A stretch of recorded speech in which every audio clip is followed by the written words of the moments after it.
That's exactly what I was thinking.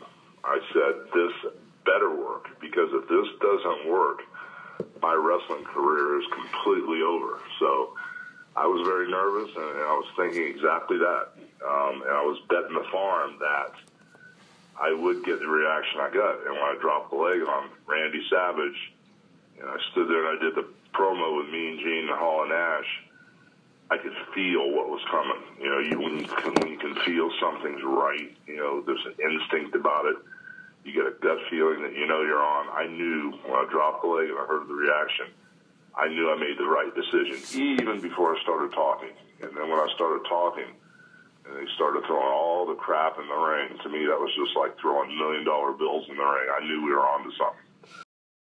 No, it felt like the golden age. It felt to me like we were in this beautiful dream that was never, ever, ever going to stop. You know, now we had created two companies that, instead of there being one monster company with one monster revenue stream where the guys could make a great living, now all of a sudden we had created another monster with another large revenue stream where the guys could make a living. So it was like a dream that wouldn't end and a dream that I didn't want to end, because now we had a choice for the talent. And they, you know, they had the talent, had leverage, and they could negotiate between the two companies, and they could become stars on one company and step over to the next company and become bigger stars and go back and forth and play ping pong ball. And I thought, you know, it would be great if both entities went back and forth, and WCW dominated for a year, and then WWE dominated for 2 or 3 years, and then WCW came back for 4 or 5 years, but it was kind of short-lived. But, you know, it was like a dream come true. Well, I mean, maybe we could shorten my name to Thunder.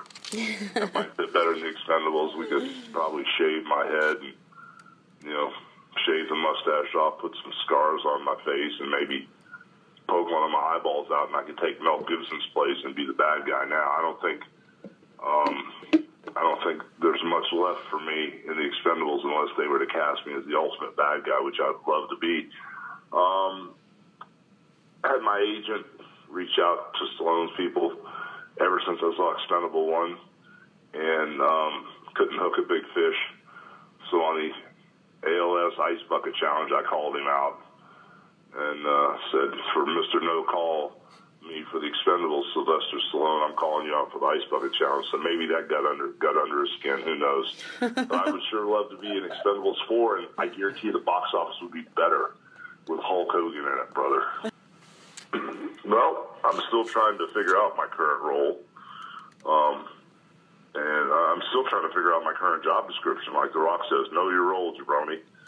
Well, I'm a jabroni that really doesn't know my role. I know I'm there to do anything they need 24 hours a day. I love the WWE so much. I'm here to serve and protect. And, you know, I'm not really sure how Vince feels or Triple H, but I'm training, and I have my head right and focused on getting completely healthy so I can perform again. So, you know, that's my dream. Well, if I had to cut a promo, it would be against Darth Vader.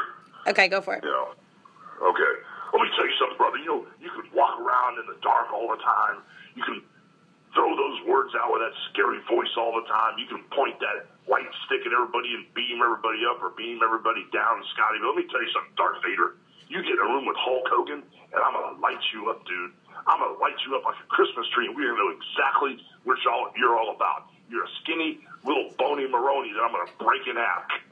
Like snap, crackle, and pop, brother. So what you going to do, Darth Vader, when Hulk Hogan